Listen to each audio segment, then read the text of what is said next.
हो सकता है तुम्हारे शरीर में बल कम हो, तुम्हारे बॉडी में ताकत ना हो, तुम्हारे अंदर समझ कम हो, तुम शायद ठीक तरह से पढ़ना भी नहीं जानते हो, रहना भी नहीं जानते हो, तुम्हारी कंडीशन अच्छी ना हो, तुम्हारे पास शायद जरूरत के पैसे भी ना हो सकता है तुम बहुत ही खराब कंडीशन में हो, ये सब समझ में आता है।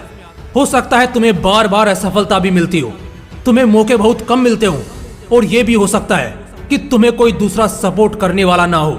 पता है, ये जो बातें बोली है ना मैंने, बिल्कुल तुम्हारे साथ ये सारी चीजें हो सकती है। मगर मजे की बात क्या है जानते हो? मजे की बात यह है कि इनमें तुम्हारा जरा भी दोष नहीं है। इन सभी मामलों में तुम्हारी कोई गलती नहीं है, क्योंकि ये सब खुदा ने तुम्हारे लिए रचा है। बेशक कुछ अच्छा सोचकर ही रचा होगा, लेकिन इतना तो तय है कि ये सारे मामले तुम्हारे हाथ में नहीं है। इसलिए इन सब का दोष तुम्हारा नहीं है, क्योंकि ये सब तुम्हारे हाथ में है ही नहीं। लेकिन एक चीज है जो हमेशा से तुम्हारे हाथ में थी, आज भी है और आगे भी रहेगी, वो है मेहनत। बेशक मेहनत सिर्फ और सिर्फ तुम्हारे हाथ में है। एक और मजे की बात बताऊं, दूसरों से ज्यादा मेहनत करना भी तुम्हारे हाथ में है। इसका मतलब आज जो बड़े पैसे वाले लोग हैं, या ज्यादा दिमाग वाले लोग हैं, या ज्यादा अच्छी किस्मत वाले लोग हैं, तुम उन सबसे आगे जा सकते हो अगर तुम उन सबसे ज्यादा मेहनत करते हो। कहने का मतलब सीधा सा है, मेहनत करना और दूसरों से ज्यादा मेहनत करना ये तुम्हारे हाथ में ही है, और यही तुम्हारी किस्मत बदलेगा। जब तुम कड़ी मेहनत के काफिले पर मुड़ोगे तो दूसरों की नजरों में तुम बड़े अजीब लगोगे, क्योंकि तुम उनकी तरह पार्टीज में शामिल नहीं होते, तुम उनकी तरह शाम को टपरी पर बैठकर दूसरों की चुगली नहीं करते, उनकी तरह फिल्म रिलीज होते ही देखने नहीं भागते, कॉलेज बंक करके उनके साथ बाहर नहीं भटकते। इन्हीं वजहों से तुम उन्हें अजीब लगोगे। लेकिन दोस्त, एक बात और है, अगर दुनिया तुम्हें अजीब और बेवकूफ देखती है तो समझ लेना कि कामयाबी का दौर शुरू हो चुका है और तुम बिल्कुल सही जा रहे हो। करने दो उन्हें दिन रात पार्टी, होने दो रिश्तेदारों में सगाई, करने दो उन्हें अपने बाप के पैसों पर ऐसो आराम। उनकी बड़ी बड़ी बातों को बस सुनते रहो, लेकिन तुम बस चुपचाप मेहनत करते रहो। कामयाबी और शोहरत अपना कर्ज मांगते हैं, और जब कर्ज अदा करने का समय आएगा ना, तब तुम्हें समझ आएगा कि तुम कामयाब इसलिए हुए क्योंकि जब वो होटलों में पार्टी करते थे तब तुम मेहनत करते थे। जब वो रात रात भर बाबू सोना, वेब सीरीज और फ्री फायर जैसे गेम्स में उलझे रहते थे तब तुम अपने सपनों के लिए जाग कर पढ़ते थे। जब वो फिल्म देखने जाते थे तब तुम अपनी खुद की सक्सेस बायोपिक तैयार करने में लगे हुए थे। जब उन्हें आईफोन लेने की जिद थी, तुम में मेहनत करने का जुनून था, और बस इसी जुनून और संघर्ष की बारिश में तुमने उस शोहरत और कामयाबी को अपने नाम कर लिया, जिसे देखकर आज वो लोग जो कभी तुम्हें बेवकूफ और अजीब समझते थे, आज तुमसे टिप्स लेते हैं। जिंदगी का एक ही लॉजिक है, अगर दूसरों से ज्यादा कामयाब होना है तो दूसरों से ज्यादा मेहनत करनी होगी।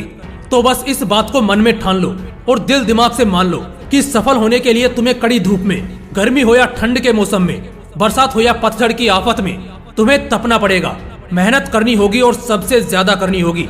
आज अगर कोई अपनी फील्ड में सबसे टॉप पर है तो क्यों है? आज को यूपीएससी जैसे टॉप एग्जाम में फर्स्ट 100 रैंक में आ जाता है तो क्यों आ जाता है? आज अगर कोई मिलेनियर या बिलियनियर है तो क्यों है? हर कोई क्यों नहीं बन जाता?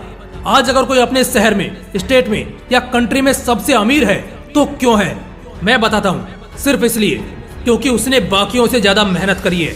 ब्रूस ली उस दौर में भी हर दिन लगभग 10,000 पंचेज की प्रैक्टिस करते थे, इतना जितना दूसरे मार्शल आर्टिस्ट एक हफ्ते में भी नहीं कर पाते थे। इसी मेहनत के कारण वो मार्शल आर्ट जगत के बेताज बादशाह बन गए।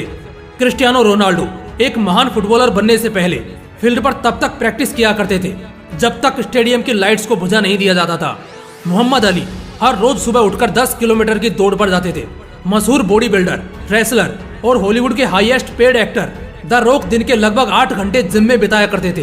तब जाकर आज 48 की उम्र में भी उनकी पर्सनैलिटी के लोग दीवाने बने बैठे हैं। वो हॉलीवुड में किसी भी फिल्म का पार्ट होने के लिए सबसे ज्यादा पैसे चार्ज करते हैं। दोस्तों, इन सबकी सफलता की कहानी मेहनत से लिखी हुई है, क्योंकि इन्होंने अपनी एक जिंदगी में जितनी मेहनत करी है उतनी एक एवरेज आदमी के लगभग 7 पीढ़ियों ने भी नहीं किया होगा।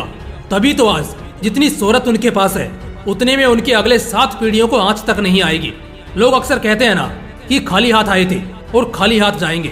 ये बिल्कुल गलत स्टेटमेंट है, और ये अक्सर वही लोग बोलते हैं जिन्हें अपनी औकात अच्छे से पता होती है कि उनसे जीवन में एक पत्ता भी नहीं हिलने वाला। तो बस खुद को तसल्ली देने और मेहनत करने वालों को डिमोटिवेट करने के लिए कहते हैं। हाँ, ये सच है कि खाली हाथ आए थे, मगर ये गलत है कि खाली हाथ जाएंगे। इतना कुछ कर जाओ, बना जाओ कि तुम्हारी पुश्ते भी तुम्हें याद रखें कि हाँ, तुमने उनके लिए कुछ किया है। कुछ ऐसा बना जाओ कि आने वाली पीढ़ी को भी कभी किसी चीज की तकलीफ ना हो, और ये सब तुमसे उन्हें मिलेगा, यानी तुम दानी कहलाओगे। तुम्हारे अच्छे कर्मों को लोग याद रखेंगे। इसलिए दोस्त मेहनत करो, दूसरों से ज्यादा करो।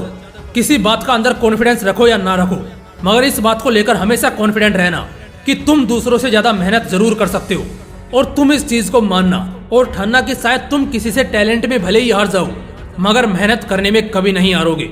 और जो बंदा मेहनत करता है ना, किस्मत भी उसी का साथ देती है। किस्मत का क्या है, ये हमेशा एक जैसी नहीं रहती।